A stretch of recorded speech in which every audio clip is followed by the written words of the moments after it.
Elise sat at the kitchen table, staring at the untouched cup of coffee in front of her. The morning sunlight filtered through the curtains, casting long, golden streaks across the wooden floor. But it did little to warm the growing emptiness inside her. The house was silent, save for the faint ticking of the clock on the wall, a quiet, persistent reminder of how much time she spent alone. Nathan had left early for work again, rushing out the door with a distracted kiss on her cheek, his mind already miles away. It had become their routine, brief exchanges, half-hearted conversations, and a lingering sense of distance she couldn't quite define.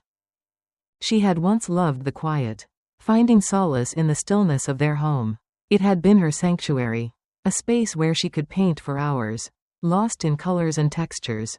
But now, the silence felt suffocating, as if it were pressing against her chest, filling the spaces where love and connection used to be. She missed him, the version of him that laughed with her over late-night takeout, that held her close after a long day. Now, she wasn't sure if he even noticed how far apart they had drifted. Elise hadn't planned on seeing Sophie that day, but fate had a way of weaving people back into her life when she least expected it. She was sitting alone at a small cafe downtown, absent-mindedly stirring her tea, when she heard a familiar voice call her name. Turning, she found Sophie standing there, a warm smile on her lips, her auburn hair falling in loose waves over her shoulders. It had been months since they last met, yet Sophie still carried that effortless charm, the kind that made her seem as if she belonged everywhere she went. "Elise," Sophie said, sliding into the seat across from her without hesitation. "I was hoping I'd run into you." Elise blinked, surprised. "You were?" Sophie nodded, her gaze sharp yet inviting. "You've been on my mind. How are you?" For a moment, Elise hesitated. The easy answer, the one she had given everyone, was that she was fine. But sitting there, under Sophie's knowing stare, she found herself unraveling. Before she could stop herself, she admitted, "I don't know anymore." Sophie reached for her hand, squeezing it gently. "Then let's figure it out together." And just like that, something shifted. Elise wasn't alone. The invitation came unexpectedly. Sophie had suggested a weekend getaway, a break from the noise, the responsibilities, the weight Elise had been carrying without realizing it. At first, she hesitated. What would Nathan think? Would he even notice if she was gone for a couple of days? That thought alone sent a ripple of unease through her. And that was when she knew she needed to go. The drive to the cabin was quiet, the air thick with unspoken thoughts. Sophie hummed along to the soft music playing in the background, her hands steady on the wheel. "You're allowed to breathe, you know," she said at one point, glancing at Elise with a knowing smile. Elise exhaled, almost laughing at the absurdity of it. When had she forgotten how to simply exist without expectation? As they pulled up to the secluded retreat, surrounded by towering pines and crisp mountain air, a sense of unfamiliar lightness settled over her. No schedule, no obligations, just time. Later that evening, wrapped in a thick blanket on the porch, Elise watched the firelight dance across Sophie's face. "What are you so afraid of?" Sophie asked. Elise swallowed. The answer sat heavy on her tongue. "Forgetting who I used to be." Elise stood in front of the mirror, her reflection almost unrecognizable. It wasn't the tired eyes or the faint lines of worry on her face, it was something deeper. Something missing. She used to be someone who laughed easily, who dreamed without hesitation, who felt alive. Now, she was a woman who second-guessed herself, who filled her days with routines and obligations, who forgot what it meant to simply be. That night, Sophie had dragged her to a small lounge in town, a hidden gem buzzing with quiet conversation and the hum of a live jazz band. "You need this," Sophie had insisted, pressing a glass of wine into her hand. Elise wanted to argue, to say she was fine. But the truth was, she wasn't. As the music wrapped around her, she let herself lean into it, closing her eyes for just a moment. When she opened them, Sophie was watching her with a knowing smirk. "There she is," she murmured.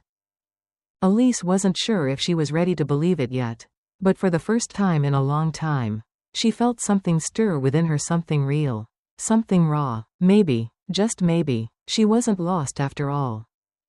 Elise sat in the dimly lit cafe, her fingers tracing the rim of her coffee cup as Sophie's words echoed in her mind. You can't keep pretending you're happy, Elise. It had been an offhand remark, delivered with Sophie's usual bluntness, but it had cut deeper than Elise cared to admit. She had spent so long convincing herself that everything was fine: her marriage, her career, the life she had built, but lately, the weight of that illusion had become suffocating. She exhaled slowly, watching the steam curl from her cup. Across the table, Sophie studied her with quiet intensity, her usual playful smirk absent. You don't have to decide anything right now, she said, her voice unusually gentle, but you do have to be honest with yourself. Elise swallowed the lump in her throat. Honesty, that was the part she had been avoiding. Because if she admitted that something was wrong, if she acknowledged that the spark in her marriage had long since faded, she would have to do something about it. And that terrified her. Elise hesitated, her voice barely above a whisper. I don't know where to start.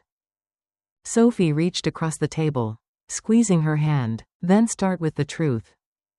Elise stood at the edge of her studio, staring at the half-finished canvas before her. The brush in her hand felt foreign, as though she had forgotten how to create something that was truly hers.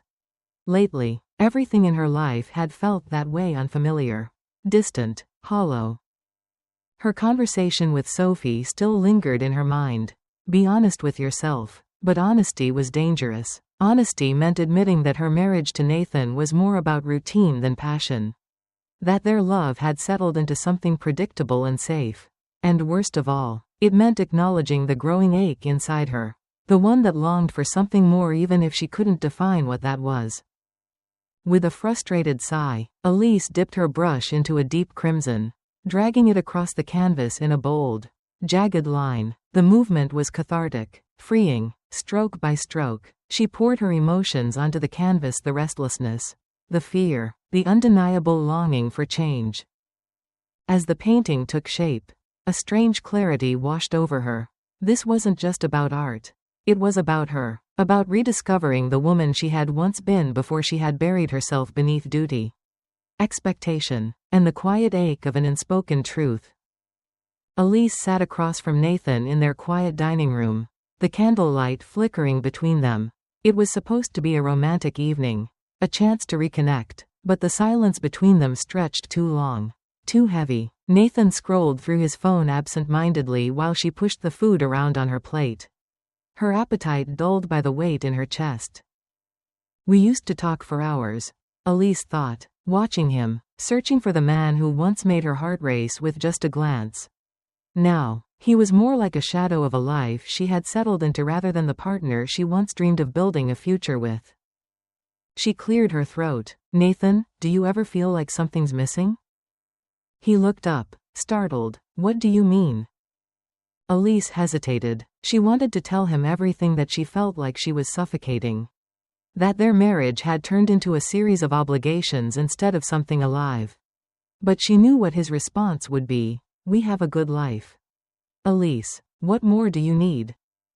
So she smiled instead, swallowing the truth down like bitter wine. Never mind, she murmured, and the conversation died before it had even begun.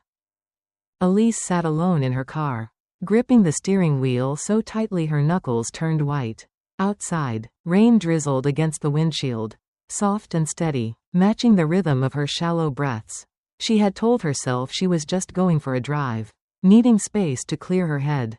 But somehow, her car had brought her here outside Sophie's apartment. Her heart pounded as she stared up at the dimly lit window, imagining Sophie inside, perhaps reading, perhaps replaying their last conversation just as Elise had. She had left that night feeling raw, exposed, stripped of every illusion she had wrapped around their friendship. Sophie's confession had changed everything, unraveling the foundation of trust Elise had so desperately clung to. You don't just throw away years of friendship over one mistake, a voice in her head whispered. But was it really just a mistake? Elise inhaled sharply, pushing away the ache in her chest. She had to know the truth. Did Sophie regret her feelings? Or had they been simmering beneath the surface for far longer than Elise had realized? Before she could change her mind, Elise reached for the door handle, stepping into the rain, ready to face the storm that waited inside. Elise sat across from Sophie in the quiet corner of a cafe. The hum of distant conversations filling the space between them. The tension was palpable, thick like the steam rising from their untouched cups of coffee. For weeks, they had danced around this conversation, skimming the surface of small talk, avoiding the deep wound that had split them apart. But tonight, Elise was done pretending. "I need to understand," Elise finally said, her voice steady despite the storm raging inside her. "Why did you tell me? Why now?" Sophie sighed, tracing the rim of her coffee cup with her fingertip.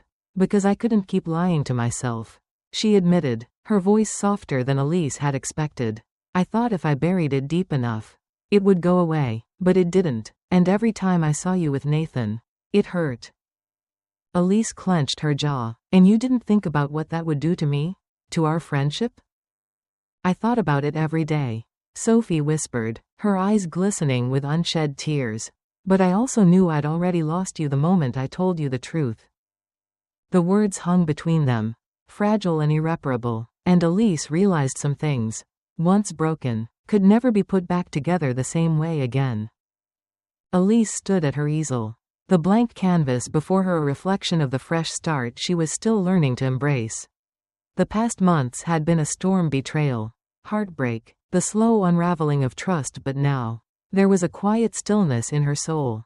It wasn't peace, not yet, but something close to it.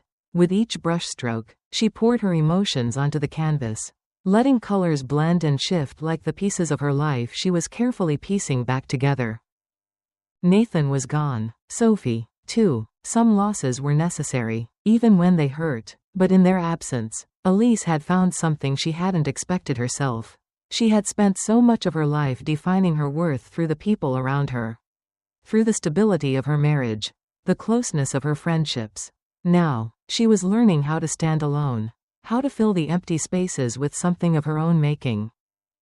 She stepped back, studying the painting taking shape before her. It wasn't perfect, raw, unfinished, but it was hers. And for the first time in a long time, Elise felt a quiet kind of hope. Maybe this was the beginning of something beautiful. Maybe, just maybe, she was finally free. Life is unpredictable, filled with relationships that shape us, challenge us, and sometimes break us. Elise's story is a reminder that while betrayal and heartbreak are painful, they are not the end, they are opportunities for growth. In today's world, where emotional dependence and societal expectations can cloud our sense of self, it's crucial to cultivate inner strength. Learn to embrace solitude, nurture your passions, and define happiness on your own terms. Healing takes time, but with self-awareness and resilience, you can rebuild stronger than before. Don't be afraid to let go of what no longer serves you. Your best chapter is still ahead.